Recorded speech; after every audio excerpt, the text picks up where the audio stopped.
세계 제2차 대전이 끝나고 식민지였던 국가 중에 선진국이 된 나라는 대한민국밖에 없습니다. 세계 많은 학자들이 그 원인을 연구하는데 도저히 이해가 안 된다는 것입니다. 올해가 강복 79주년입니다. 일제 36년의 식민지 생활을 하였고 1945년 해방이 되자마자 나라가 안정을 찾기도 전에 1950년 6.25 전쟁이 일어나서 3년 동안 전 국토가 초토화되었습니다. 6.25 전쟁을 지휘하던 메가드 장군은 이 나라는 앞으로 100년 안에는 재건하기가 힘들 것이다 라고 당시의 상황을 평가했습니다. 그랬던 나라가 세계 경제 10위권 안에 들게 되어졌고 세계 국방력의 약 한 5위, 6위가 되어졌고 세계 제일 가는 산업으로서 조선이나 반도체나 많은 제1의 그런 제품들이 있고 최근에는 K-팝 문화가 세계를 휩쓰고 있고 또 인터넷 들어가 보니까 우리나라 진로 소주가 23년 동안 세계 수출의 1위를 이렇게 기록하고 있다라고 했습니다. 연구에 의하면은 대한민국이 이렇게 잘 살게 된 그 비결이 역사적으로 역경과 고난을 받은 민족이었기 때문이다라고 얘기하고 있습니다. 그 이후로 우리나라 주변에는 중국이나 일본이나 러시아 이런 강대국 속에서 살아남아야 한다는 그런 의식이 강했다는 것입니다. 자원이 없는 우리나라, 그래서 지하자원, 천연자원이 없는 우리나라에서는 교육만이 그야말로 살 길이라고 해서 세계에서 제일 교육열이 높은 나라가 바로 대한민국이다라는 것입니다. 한 스위스 학자가 한국의 발전의 이유 중에 하나를 이 대한민국의 남자의 군대 생활을 얘기하고 있습니다. 그러니까 군대 갔다 온 사람은 어려운 일을 당하면은 그래도 군대보다는 낫다라고 하면서 인내하면서 그러면서 생산성을 높였다라는 것입니다. 군에서 유격 훈련하고 걷기 훈련을 해봤던 이런 사람들은 우리가 사회생활에서 힘들고 어려워도 그거에 비하면 이 정도는 견딜만 하다라고 얘기하고 있고 저는 한 3일 동안 잠을 자보지 않는 그런 걷기를 경험했기 때문에 힘들지만은 저 정도는 할 수 있겠다라는 그런 자신감이 있습니다. 그리고 마지막으로 이 민족이 발전할 수 있던 그 원인은 바로 교회를 꼽을 수가 있습니다. 백성들이 식민지의 고통과 전쟁의 아픔 속에서 교회는 백성들을 위로했고 백성들에게 희망을 주었고 그리고 미신을 타파하면서 기독교 세계관으로서 계몽운동을 한 것이 오늘의 대한민국이 있게 된 그 발전의 배경이다라는 것입니다. 사실 역사적으로 우리 민족은 한이 많은 그런 민족입니다. 다 표현들이 많은데 죽겠다는 표현을 많이 쓰죠. 힘들어 죽겠다, 배고파 죽겠다, 웃어 죽겠다, 심심해서 죽겠다, 더워서 죽겠다, 추워서 죽겠다. 새가 노래한다고 해야 되는데 새가 운다 그러고 그런데 그 고통을 원망하거나 이렇게 좌절하고 낙심하지 아니하고 하나님 앞에서 그 고통을 해결해 보려고 하는 그런 의지, 그런 믿음이 오늘의 대한민국을 이렇게 발전하게 했다라는 것입니다. 그래서 로마서 5장 3절과 4절의 말씀 보면은 다만 이뿐 아니라 우리가 환난 중에도 즐거워하나니 이런 환난은 인내를, 인내는 연단을, 연단은 소망을 이룬 줄 알미라. 힘들고 어려운 거 누가 좋아하겠습니까? 저도 역시 힘들고 어려운 거 좋아하진 않습니다. 그런데 여름은 당연히 더워야 되는데 여름에 덥다고 불평하고 또 장마철에 비가 많이 온다고 불평하고 그래서 왜 여름에 이렇게 더운데 여름 성경학교를 하느냐 정교인 수련회를 하느냐 중고등부 청년들 이런 수련회를 하느냐 이렇게 불평의 그런 시각으로 볼 수가 있습니다. 그러나 우리가 감사의 안경을 끼고 보면은 그 속에 하나님의 뜻이 보입니다. 살전 5장 18절 범사에 감사라 이것이 그리스도 예수 안에서 너희를 향하신 하나님의 뜻이니라. 우리가 믿음의 눈으로 바라보면은 고난은 그야말로 축복의 기회가 되어지는 것입니다. 자, 그렇다면 우리는 무엇을 감사해야 될까? 첫째, 창조주 하나님의 섭리에 우리는 감사해야 됩니다. 일반적인 사람들은 여름이 더워서 뭐 힘들다, 못 살겠다, 여름 빨리 지나갔으면 좋겠다, 뭐 그런 말들을 합니다.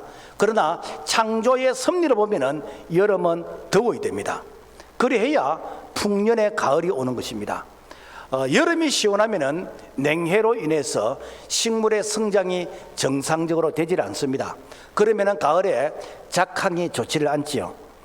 또 장마 때문에 뭐 집에 빨래가 마르지 않는다, 뭐 벽에 곰팡이가 쓴다, 뭐 그런 얘기를 하는데, 여러분, 장마가 있어야 식물이 충분한 수분을 흡수해서 무럭무럭 자라게 됩니다. 그 장마도 딱 한 시기입니다. 왜? 식물이 한창 성장이 될 때 그 한 시기 때 장마를 주어서 식물이 성장하게 하는 거, 이게 바로 창조주 하나님의 섭리인 것입니다.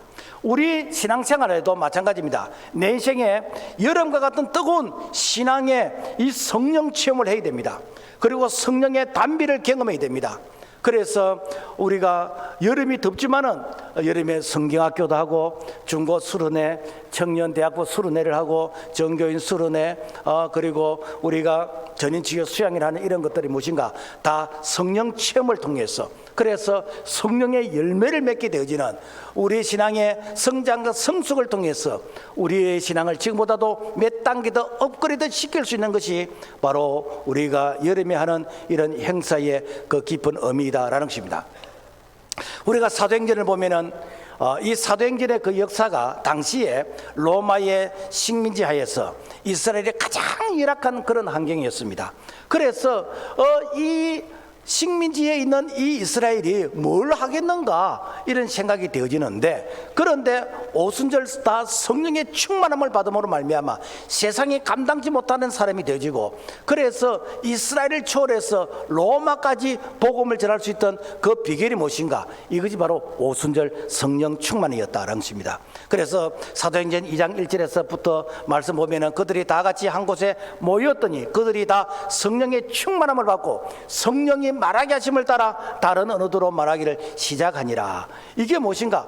내가 못한다고 못하는 것이 아니라 이 성령의 충만을 받게 될 때 이 성령의 뜨거운 역사가 그야말로 이 유대를 초월해서 온 유대 사마리아 땅까지 복음을 전할 수 있는 그런 에너지, 그런 능력이 바로 오순절 성령의 충만함이 있었다라는 것입니다.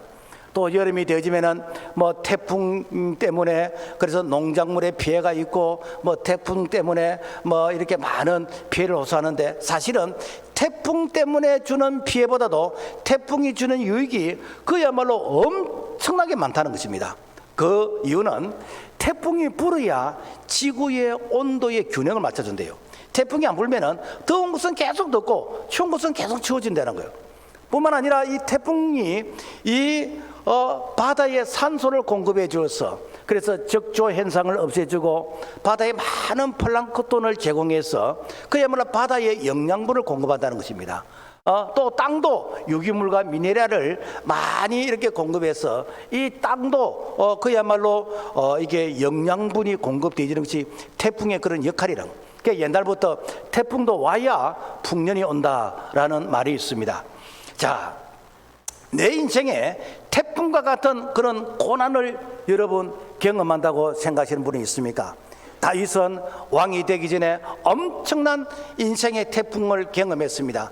골리앗을 만났습니다. 사울 왕의 테러를 경험했고, 전쟁의 그 죽음의 그 위기를 10,000번이나 이상 경험했습니다. 그럴 때마다 이 다윗은 하나님께 피하는, 하나님의 도움을 구하는, 하나님을 신뢰하고 의지하게 되는 그런 믿음이 이렇게 작동하게 되었다라는 것입니다. 그래서 시편 18편 1절과 2절 우리 같이 한번 읽어볼까요? 시작. 나의 힘이신 여호와여, 내가 주를 사랑하나이다. 여호와는 나의 반석이시요 나의 요새시요 나를 건지시는 이시요 나의 하나님이시요 내가 그 안에 피할 나의 바위시요 나의 방패시요 나의 구원의 뿌리시요 나의 산성이시로다. 여러분, 이런 신앙의 고백이 등 따시고 배부르고 평안할 때 이런 기도를 할 수 있겠습니까? 내가 죽음의 위기를 경험하면서, 내가 쫓겨다니면서 내 앞에 태산 같은 이런 어떤 골리앗 같은 이런 장애물 앞에서 하나님이 아니면은 이 문제를 해결할 수 없다라는 그런 인생의 태풍 같은 그런 역경 가운데서 하나님을 신뢰하면서 이런 문제를 극복하게 되어졌다라는 것입니다. 또 사람들은 겨울이 너무 춥다 뭐 이런 얘기를 하는데, 그 사람들의 얘기를 내가 쭉 들어보니까 늘 올여름이 제일 덥다 그래요. 늘 올겨울이 제일 춥다 그래요. 늘 이렇게 경제가 올해 제일 어렵다 그래요. 그런데 그 사람들은 늘 올해가 제일 힘들다는 이 말을 그야말로 노래처럼 합니다. 그 이유는 왜 그런가? 우리의 언어가 그렇게 긍정적이지 않다라는 것입니다. 여러분, 겨울이 추워서 난방비가 드는 것도 많이 있지만은, 그러나 겨울이 추워야 우리에게 주는 유익이 많습니다. 겨울이 추워야 여러분요, 이 병충해가 적고 전염병이 적어요. 그리고 이 추운 겨울을 지나야 밀보리가 꽃을 피우고 열매를 맺습니다. 겨울을 지나지 않은 밀보리는 자라기만 하고 열매를 맺질 않아요. 그리고 이 겨울을 지난 이 봄에 피는 이 아름다운 이 꽃들과 이런 꽃이 내뿜는 이 향기, 이것이 이렇게 훨씬 이렇게 향기가 많은 것은 엄동설안의 겨울을 인내하면서 그들이 이렇게 견뎠다라는 것입니다. 그래서 우리 인생의 겨울은 봄을 위한 준비, 그러므로 내 인생에 가장 향기 나는 그런 인생의 봄을 이렇게 만들어내는 그런 준비의 기간이다라는 것입니다. 우리가 성경에서 인생의 겨울을 가장 많이 경험했다라고 한다면은 여러분 누굴 생각하겠습니까? 우리가 성경에서 이 욥의 고난을 우리가 생각해 볼 수가 있습니다. 욥은 한때 하나님이 인정할 만큼 동방의 의인이었고, 그리고 엄청난 부자였습니다. 양이 7,000마리였고 낙타가 3,000마리, 소가 500기어리, 그리고 암나귀가 500마리. 그러니까 이런 이 가축을 돌보시는 종들은 또 얼마나 많았겠습니까? 자, 이런 욥에게 하루아침에 재산이 다 태풍에 날려가듯이 다 소멸이 되어 버립니다. 그리고 종들이 죽게 되는 것이고, 그리고 자식도 죽게 되는 것이고, 아내도 당신이 믿는 하나님을 저주하고 죽으라고 욕을 하고 가출해 버렸습니다. 욥의 인생에 그야말로 겨울 같은 그런 기간이 자그만치 약 한 30년 정도 되어졌습니다. 여러분, 이런 상황이라면은 여러분, 우리가 믿는 하나님을 우리가 이렇게 배신할 수 아니겠습니까? 그런데 욥은 끝까지 하나님을 신뢰합니다. 욥기 23장 10절, 내가 가는 길을 그가 아시나니 그가 나를 단련하시는 후에는 내가 순금같이 나오리라. 내가 인생에 그야말로 겨울 같은 이런 인생의 길을 걷는 것은 내 안에 있는 이 불순물을 뽑아내고, 그래서 내가 순도 99.9% 그런 그 정금 같은 그런 금으로 단련하는 내 믿음과 내 신앙이 하나님 보시기에 가장 순수한 모습으로 단련되는 그런 기회이다 라고 생각하면서, 그러면서 끝까지 하나님 앞에서 믿음으로 지켰던 이 욥, 나중에 욥기 42장에 보면은 하나님께서 욥에게 이렇게 복을 주시는데 그야말로 갑절의 복을 주시는 거예요. 그리고 성경에 보면은 욥의 딸에게도 상속을 줄 만큼 하나님께서 많이 위로하셨다라는 것입니다. 그러므로 우리는 하나님의 창조 질서 앞에서 우리가 원망하고 불평하기보다는 그 하나님의 창조 질서 속에서 하나님의 섭리를 우리가 인정한다면 우리는 감사를 발견하게 되어집니다. 그래서 디모데서 4장 4절, 하나님께서 지으신 모든 것이 선함에 감사함으로 받으면 버릴 것이 없는 이런 하나님의 은혜에 우리 모두가 순복할 수 있기를 주님의 이름으로 부탁을 드립니다. 자, 그런데 잘못된 감사를 우리가 구분해야 됩니다. 오늘 우리가 읽었던 이 본문의 말씀의 배경을 보면은 바울이 교회 안에 그 이란을 경계할 것을 권면하고 있습니다. 당시 에베소 교회는 영지주의라는 이런 이단이 있었는데, 이 영지주의라는 것은 이것은 지식이라는 그런 뜻이 포함되어 있습니다. 그러니까 영적 세계로부터 온 지식, 계시, 그런 뜻인데, 그 영지주의자들은 영은 선한 것이고 육은 악하다, 그래서 우리의 몸이 바디가 육이잖아요. 그래서 우리의 이 육에 속한 것은 악한 것이고, 그리고 영에 속한 것은 선한 것이다. 그래서 이 육과 영을 구분하는 바로 이런 이원론적인 이런 사고를 가지고 있습니다. 그래서 구원이라는 건 무엇인가?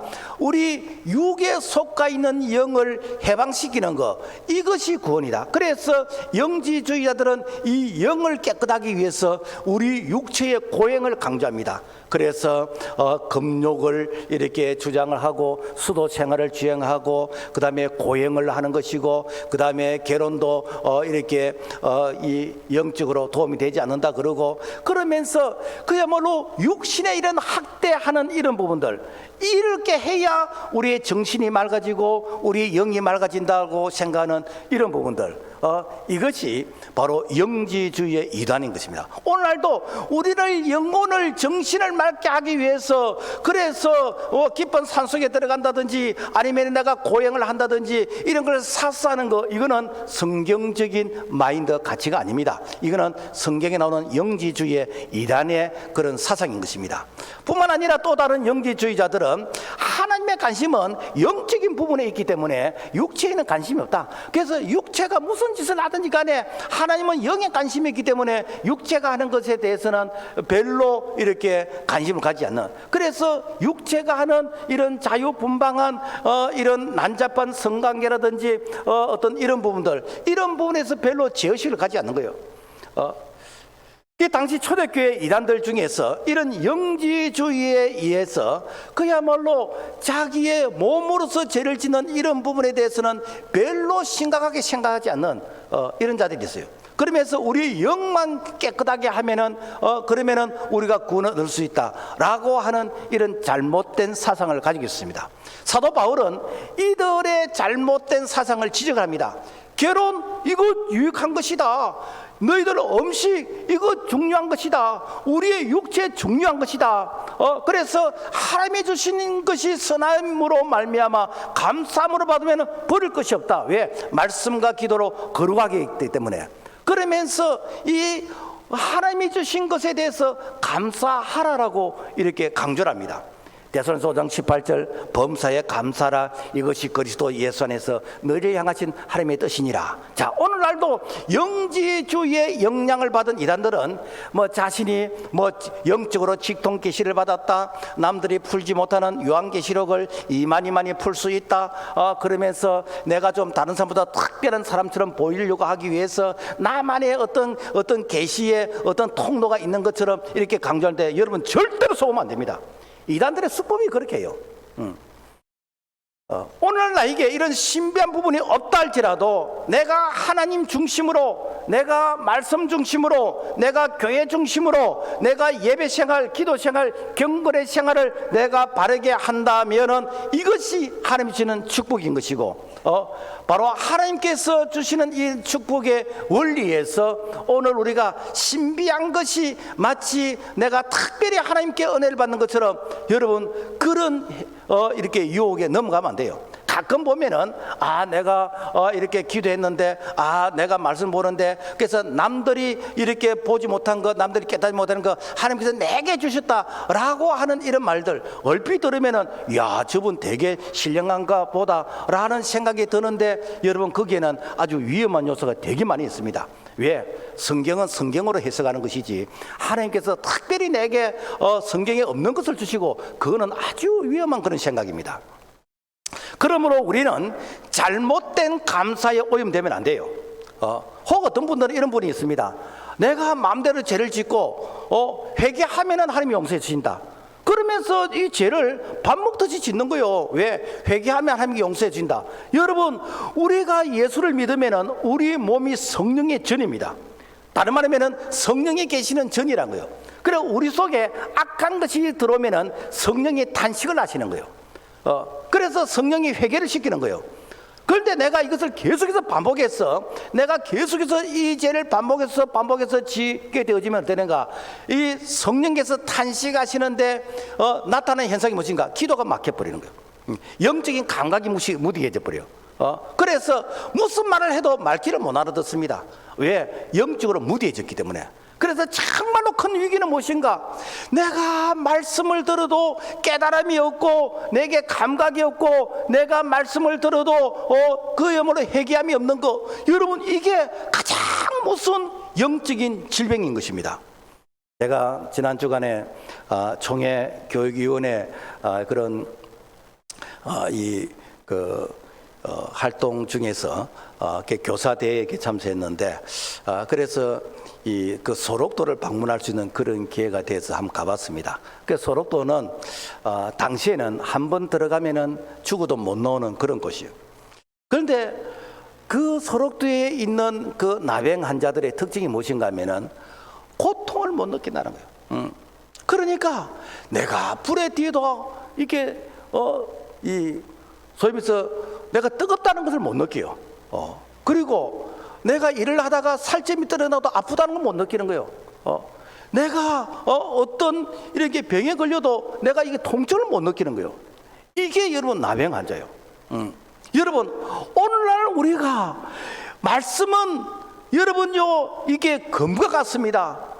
하나님의 말씀은 살아있어서 좌우의 날선 검보다도 예리해서 우리의 영과 혼과 관절과 골수를 찔러 쪼개기까지는 이 말씀, 그래서 말씀의 검에서 우리가 질림도 당하고 수술도 당하고 그리고 이 말씀을 통해서 다시 치유와 회복도 일어나야 되는데, 그런데 이 말씀 앞에서 내가 찔림이 없고 회개가 없고 그러면서 내가 무덤덤하다면은 이것은 축복이 아니라 내게 화가 되진다. 정말로 건강한 사람은 말씀을 듣는 가운데서 우리가 기뻐하고 감사할 때도 있지만은 형제여 어찌할꼬 회개하면서 그러면서 나의 잘못된 부분들이 새롭게 변화되어지는 것, 이것이 오늘 건강한 사람, 바로 살아있는 사람인 것이고, 이런 자들에게는 희망이 있는 줄로 믿습니다.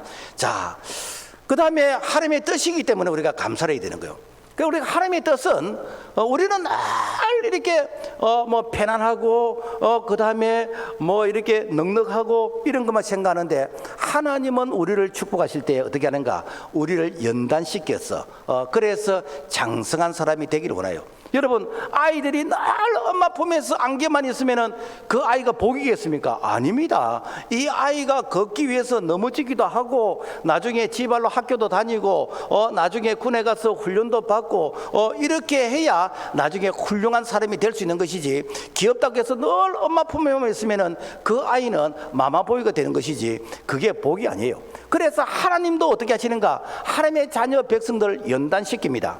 출애굽한 백성들이 이제 광야 이렇게 생활을 하게 되는데, 이 광야에서 여호와의 기적과 표적을 많이 경험합니다. 그런데 이 광야에서 그야말로 이 참 열악한 그런 환경 가운데서 그들이 하나님이 허락하신 이런 표적과 기적은 다 잊어버리고 이 광야에서 이 덥다 낮에는 더위 밤에는 추위 그리고 정갈과 이런 맨날 우리가 만나만 먹고 그러면서 원망하고 불평하는 거예요. 그래서 모세를 향해서 모세야 애굽에 매장지가 없어서 우리를 이 광야에서 몰아내느냐, 모세를 향해서 원망하고 그리고 모세를 인도했던 하나님을 향해서 원망하고 이렇게 원망했던 이런 자들 이해는 됩니다. 그러나 그런 자들은 가나안 땅에 들어가지 못했어요. 심지어는 모세도 들어가지 못했습니다. 왜? 하도 백성들이 원망하고 하니까 모세도 화가 나서 그야말로 하나님의 의를 드러내질 않았어요. 자, 그래서 이 원망하고 불평했던 자들은 여호수아 갈렙 빼고는 전부 다 광야에서 인생 다 끝나버립니다. 지금 말하면은 예수 믿고 구원은 받았지만은 그러지만은 하나님의 약속하신 언약의 축복, 가나안 땅의 축복은 경험하지 못하고 내가 구원 받은 것으로서 내가 만족하고 끝나버렸다는. 그래서 하나님께 쓰임만 받고 내가 그야말로 가나안 땅의 축복은 경험하지 못하고 버림을 당하는 그런 인생이다라는 것입니다. 시편 50편 23절 감사로 제사를 드린 자가 나를 영원롭게 하나니 그의 행위를 옳게 하는 자에게 내가 하나님의 구원을 보리라. 그래서 여러분요, 하나님께서 우리에게 약속하신 언약의 축복은 감사로 받는 것이요, 내가 불평하면 발로 차버리는 것입니다. 한 고개만 치라면 종려 70주가 있고 12세물이 있는데 그걸 보지 못하니까 어떠는가? 한 고개를 넘지 못하는 것이요. 오늘 우리는 내가 죄를 지어서 그래서 고난이 온다면은 당연히 해결이 되지만은 내가 믿음으로 살려고 애를 쓰고 내가 믿음으로 살려고 발버둥을 치는 이런 가정 속에서 일어나는 이런 고난은 반드시 하나님의 섭리가 있는 것이고, 그리고 그 연단을 이기고 나면은 하나님께서 갑절의 그런 위로가 있는 줄로 믿습니다. 이 다윗은 정말 고난을 많이 경험했어요. 그래서 이 다윗은 그야말로 고난의 그런 연속이었는데, 그런 고난을 겪을 때마다 무엇인가 내가 세상을 의지하는 게 아니고 하나님을 의지하게 되는 것이고, 그리고 하나님의 뜻이 무엇일까, 하나님이 나에게 뭐라고 말씀하실까, 그래서 하나님의 말씀에 더 가까워지는 자가 바로 이 다윗이었습니다. 보통 일반적인 사람들은 고난이 불행이고 저주라고 생각하면서 그야말로 고난 앞에서 대부분 사람들이 신세타령하고 그 다음에 그 자리에서 주저앉아서 이렇게 한탄하는 경우가 많이 있습니다. 미국의 계획주의 신학자 C.S. 루이스 목사님에게 물었습니다. 왜 인간에게 이렇게 고난이 많지요? 라고 물었더니, 타락한 인간에게 고난마저도 없다면 얼마나 사람이 교만해지겠는가? 그래서 이 고난은요, 하나님을 찾는 기회인 것이고 하나님의 뜻, 하나님의 말씀을 가까이 할 수 있는 기회란 거예요. 그래서 고난이 무엇인가 훈련할게요. 그래서 시편 119편 67절, 고난 당하기 전에는 내가 그릇 행하였더니 이제는 주의 말씀을 지키나이다. 그래서 고난을 통해서 하나님의 말씀이, 성경에 이런 말씀이 있었네, 와, 내가 예전엔 왜 이런 말씀을 보지 못했지, 그러면서 이 말씀이 송이꿀보다도 달게 된 것은 바로 고난을 통해서 하나님께서 우리에게 말씀의 은혜, 말씀을 깨닫게 하면서 말씀의 위로를 주신 줄로 믿습니다.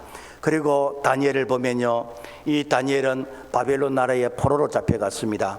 그곳에서 이방신을 섬기지 않겠다고 이렇게 결단을 하고, 내가 제사에 드려진 음식을 먹지 않겠다고 그러면서 채소만 먹겠다고 그런 결단하고 다짐합니다. 이런 다니엘을 그래서 당시에 이 바벨론의 이 신하들이 눈에 가시처럼 보이는 것이요. 그래서 이 다니엘을 고발해서 그래서 풀무불 속에 던짐을 받고 사자굴 속에 던짐을 받게 되는데, 그런 역경 가운데서도 이 다니엘은 끝까지 하나님을 신뢰합니다. 하나님을 원망하지 않습니다. 다니엘 3장 17절까지 18절 우리 같이 한번 읽어볼까요? 시작. 왕이여, 우리가 섬기는 하나님이 계시다면 우리를 맹렬히 타는 풀무불 가운데서 능히 건져내시겠고 왕의 손에서도 건져내시리이다. 그렇게 하지 아니하실지라도 검신상에게 절하지 아니할 줄을 아옵소서. 자, 이렇게 다니엘이 내가 힘들고 어려울 때에 인간적인 방법으로서 문제를 해결한 것이 아니라 하나님 앞에서 이 문제를 해결하려고 했던 이 다니엘, 하나님께서 정권이 3번이나 바뀐데도 불구하고 그 총리로서, 그것도 가장 이렇게 존경받는 총리로서 이렇게 자리를 지킬 수 있도록 위로를 해주셨다라는 것입니다. 이스라엘의 이렇게 역사를 보면은 하나님의 백성인데도 끊임없이 이 백성들이 하나님을 떠나서 우상 숭배하는 그런 역사가 끊이질 않았어요. 그래서 하나님께서 이스라엘 백성들에게 10계명 중에서 1계명, 2계명 나아가게 다른 신을 섬기지 말고 우상을 만들지 말고 절하지 말라라고 특별히 10계명에서 1, 2계명으로서 백성들에게 강조를 했는데, 그런데 이스라엘 백성들에게 한 번도 우상을 만들지 않고 그리고 그 우상을 이렇게 숭배하지 않았던 그런 역사가 언제 있었는가? 이 포로로 잡혀갈 때 그때 우상 숭배하지 않았어요. 그래서 애굽에 이 종살이 할 때 그때의 우상 숭배를 이스라엘 백성들이 이렇게 죄를 범하지 아니했고, 그리고 바벨론 포로로 잡혀갈 때 그때 없었어요. 무슨 얘기인가 하면은 자유가 없고 억압당하고 고통을 당하는 그때는 하나님을 찾더라는 것입니다. 우리 민족도 그랬어요. 우리 민족도 일제시대에 그리고 6.25 때에 그리고 보릿고개 때에 이때는 하나님을 찾는 그 간절함이 정말 순수했습니다. 그리고 어느 정도 등 따시고 배부를 때 그때 어떻게 되는가? 그야말로 인권이란 이름으로서 하나님을 대적하게 되는 것이고 그러면서 이렇게 포스트 모더니즘의 그런 사상으로서 그래서 이 꼭 하나님만 믿어야 이렇게 구원을 얻느냐, 다른 데도 이렇게 뭐 구원이 있다라고 하는 이러한 다원주의에 이런 사상이 들어오게 되는 것이고, 그러면서 그야말로 이렇게 신앙은 자유라고 하면서 다양한 이런 우상이 그야말로 우리 주변에 우리를 유혹하고 있다라는 것입니다. 자, 그래서 오늘 우리가 이렇게 신앙생활 하는 가운데서 내가 자유방임한 것보다는 조금은 통제를 당하고 조금은 프로그램 속에서 우리 자신이 이렇게 지도를 받는 이것이 여러분 우리를 지키는 것입니다. 어떤 분들은 이런 얘기했어요. 나는 교회도 좋고 다 좋는데 교회 가니까 뭐 세가지 교육 받아라, 뭐 양육 받아라, 뭐 하라 뭐 하라, 나는 이게 귀찮아서 나는 교회 못 다니겠다. 여러분 이해는 됩니다. 여러분요, 그는 신앙의 관리가 안 됩니다. 우리가 그렇게 대단한 사람이 아니에요. 우리는 관리를 받아야 됩니다. 학생이 언제 공부합니까? 방학 때 공부합니까? 제 경험에 의하면 방학 때 공부해 본 적이 없어요.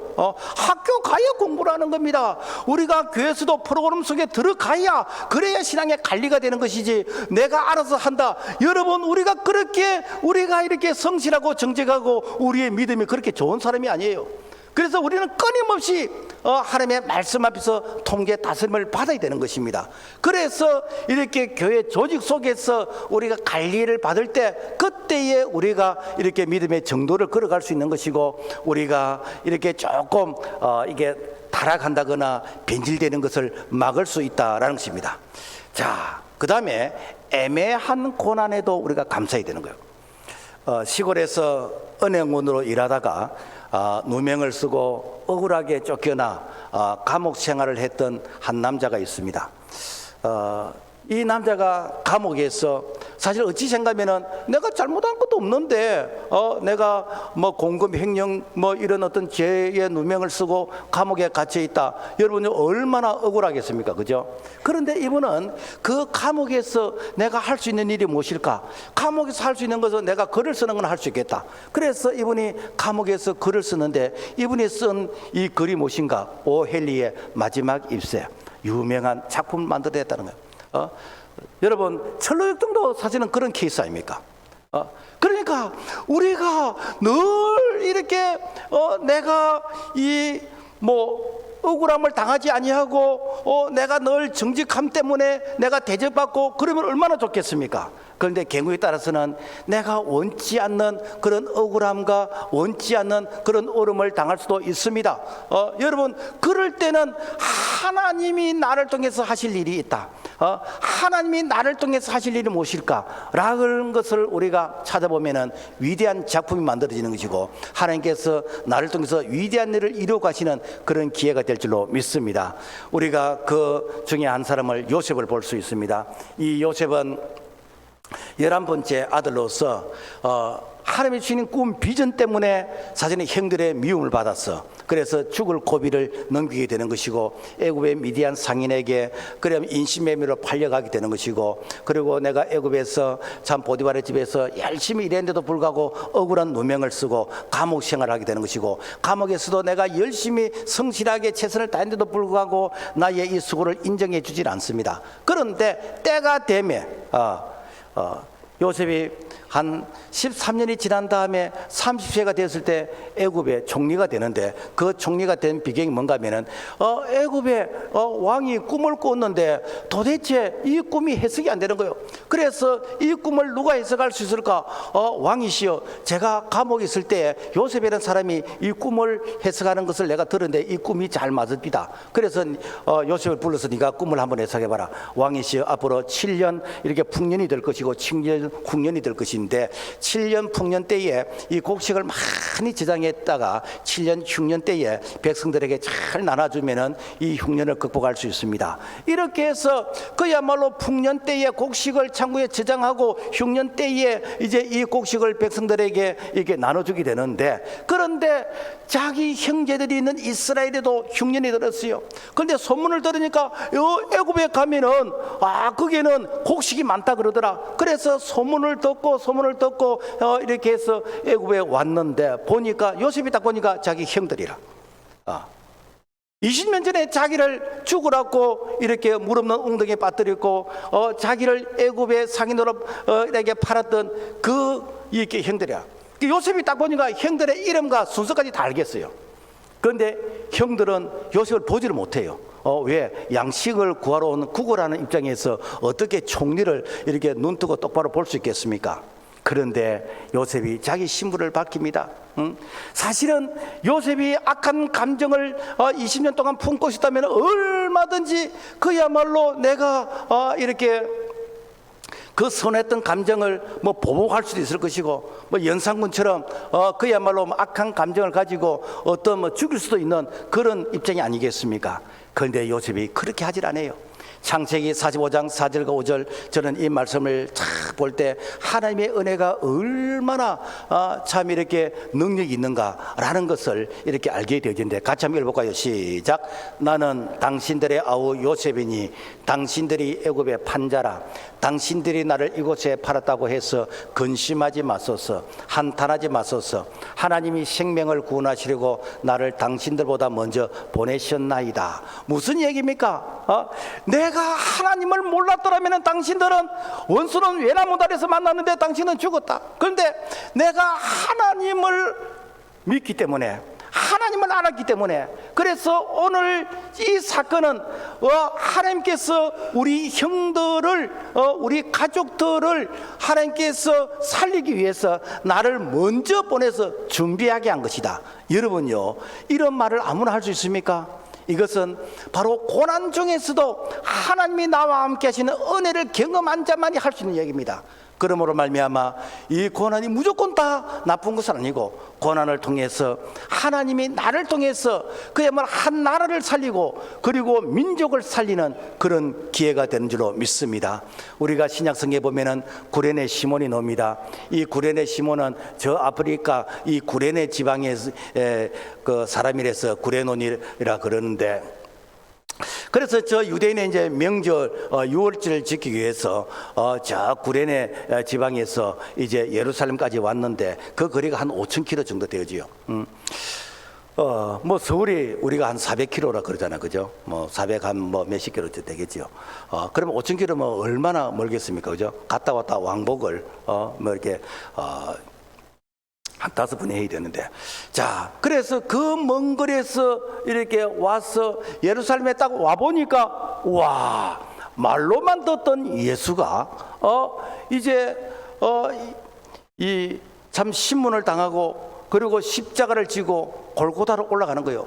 많은 사람들이 저 멀리서 구경은 하는데 십자가 가까이 가지는 않는 거예요. 왜? 십자가 가까이 가면은 혹시라도 내가 예수와 같은 사람으로서 오해를 받아서 내가 이렇게 불이익을 당할까 싶어서 십자가 가까이 가지 않는 거예요. 그런데 구레네 시몬은 예수님의 십자가 가까이 앞에 가서 예수님과 눈을 맞추는 거라. 그런데 예수님이 도저히 십자가를 지고 더 이상 걸어갈 수가 없어요. 왜? 예수님이 밤새도록 이렇게 신문을 당하고 음식을 잡수지도 못했고 이게 쉬지도 못했고 완전히 탈진된 그런 상태예요.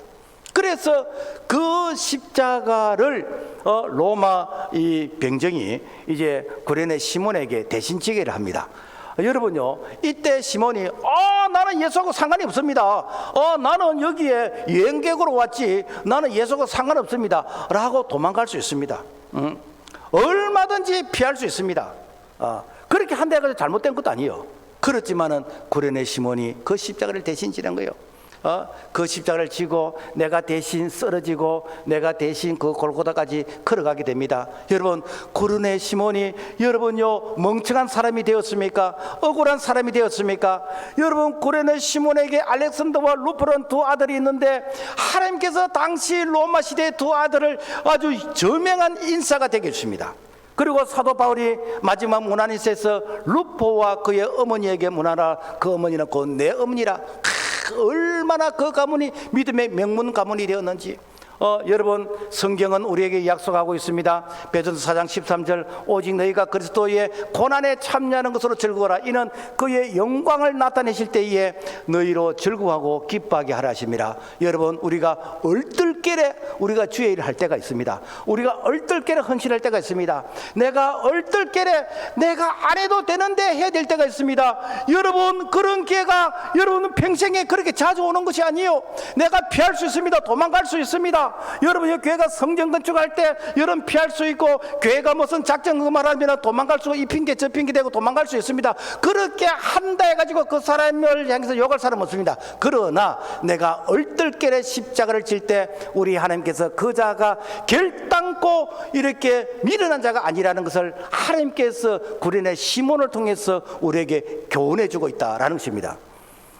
제가 지난 주간에 총회교육위원회 이렇게 그 소속으로서 전국 교사대회에 이게 참석하게 되어졌는데, 그때에 그 울산교회 그 목사님의 이 그 강의 중에서 이런 얘기를 하더라고요. 1970년대에 그때 당시에 이제 뭐 지금처럼 뭐 여름 성경학교도 하고 그다음에 학년별 수련회를 하는데 5, 6학년 아이들이 수련회를 저 기도원에 가서 하는 거예요. 그때 당시는 기도원에 에어컨이 없었어요. 선풍기도 뭐 몇 대밖에 없는데 선풍기가 바람이 한번 싹 돌면은 좀 시원하고, 또 선풍기가 다른 쪽으로 가면은 이게 덥고, 그리고 아이들이 촘촘하게 앉아 있기 때문에 그 아이들의 그 땀 냄새, 그 열기, 뭐 그때 당시 아이들이 뭐 씻기나 제대로 했겠습니까, 그죠? 참 그런 이 모임 가운데서 이 아이는 초등학교 4학년이요. 그러니까 5, 6학년이 가는 이런 수련회에 아버지가 4학년을 끼워 넣어서 가서 은혜 받으라고. 가끔 그런 경우 있잖아요, 그죠? 그래서 뭐 중학생이 가는데 엄마 아빠의 어떤 욕심에서 초등학교 5학년을 끼워서 보내고 6학년을 끼워서 이래 보내요. 그러면 내 또래 친구가 없어. 다 형아들이고 누나들이고. 그러니까 내가 가도 좀 뻘쭘해. 그러니까 내가 적응이 잘 안 돼. 그래서 저녁에 잠을 자는데 덥고 땀은 찍찍 나고 아는 사람은 없고, 그래서 지금 말하면 좀 간신병에 해당되어지는, 조금 문제아에 해당되지는, 왜 조금 외톨이 같이 이렇게 좀 개인 행동을 하니까. 그래서 저녁에 이렇게 잠이 오지는 않는 가운데서 내가 이렇게 겨우 잠이 들었는데 이렇게 자꾸 뭐 이렇게 몸이 좀 불편해서 이렇게 눈을 뜨고 보니까 선생님이 이렇게 눈물로서 기도를 하고 있다는 거야. 나를 붙들고. 그래서 선생님의 그 뜨거운 그 눈물이 내 얼굴에 이렇게 떨어지는 것이요. 그때에 내가 이렇게 수련회 와서 불편하고 내가 깝깝하고 힘들고 나를 보낸 아버지가 원망스러운 이런 것들이 한순간에 싹 사라지면서, 와, 정말 선생님의 그 눈물의 기도에 감동을 받는 거예요. 야, 앞으로 내가 커서 선생님이 돼야 되겠다. 내가 주일학교 선생님이 돼야 되겠다. 옛날에는요, 네 앞으로 꿈이 뭐냐 그러면 교회학교 선생님이라 그랬어요. 그래서 선생님이 존경받는 그런 시대가 있었어. 요즘도 좀 그랬으면 좋겠어요. 우리 교회 처음에 이게 그 성도들에게 앞으로 비전과 꿈이 무엇입니까? 우리 교회 셀 리더가 되는 것이 꿈이라 그랬어요. 그런 시대가 있었습니다. 그래서 앞으로 나는 이렇게 교학교 선생님이 되어서 나와 같은 이런 아이를 위해서 내가 기도해 주고 싶고 내가 돌봐주고 싶다, 이런 생각을 가졌습니다. 그런데 은혜를 너무 크게 받아가지고 그래서 선생님만 된 것이 아니라 신학교를 가게 되어지고, 그리고 이제 그 군에 가서 군목으로서 이게 대령으로서 군대 생활을 하다가 예편해서 지금은 울산 교회 담임 목사로 이렇게 사역을 하고 있습니다. 여기 왜 이렇게 코니 말을 안 듣지?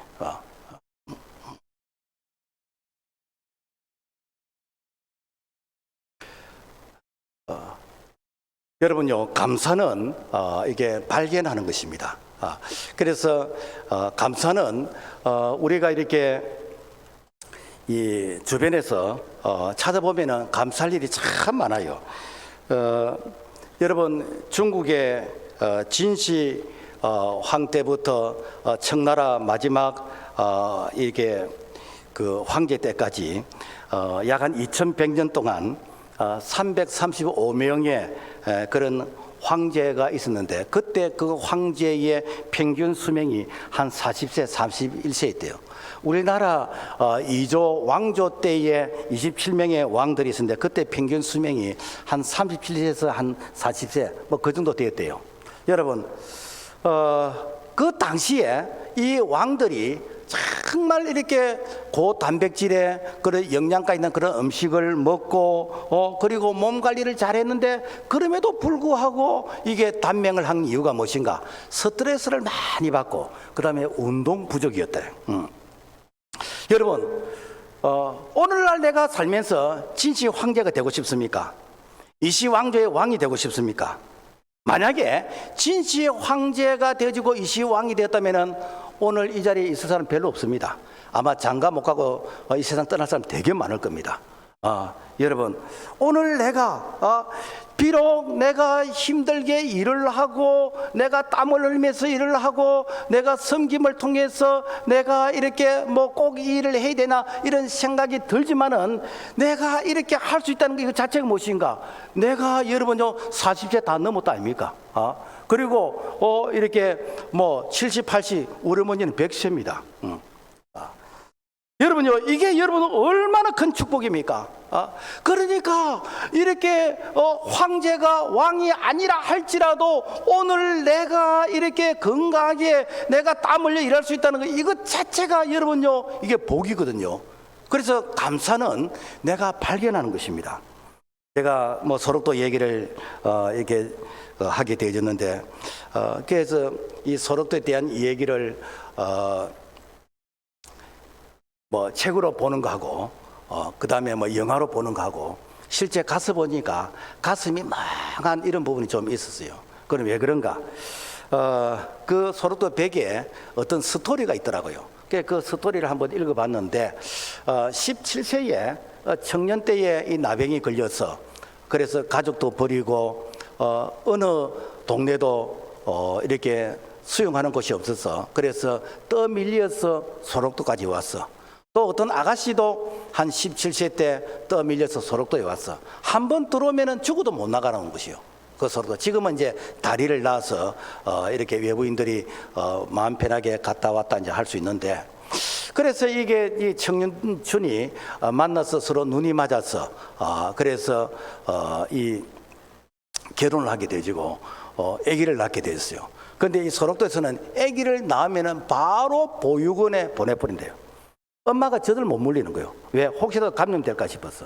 그러니까 이 엄마가 아기를 낳았는데 그 아기를 한번 안아보지도 못하고 이렇게 보육원에 맡기는데, 한 달에 한 번 매내를 시키는데 그 매내도 직접 가서 내가 젖을 먹이는 것도 아니고 마치 어떤 감옥수의 매내처럼 저 멀리서 내 아이를 봐야 되는 거예요.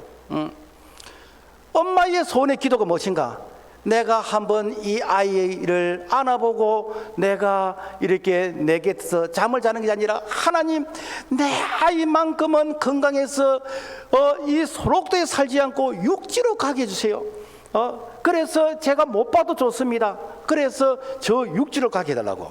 이 아이가 건강해서 참 이렇게 또 똑똑해서 저 육지로 나가서 그래서 육지에서 이렇게 예쁜 이렇게 참 이 사람을 만나서 결혼해가지고 나중에 손주를 데리고 이제 할머니를 만나기 위해서 왔는 거예요.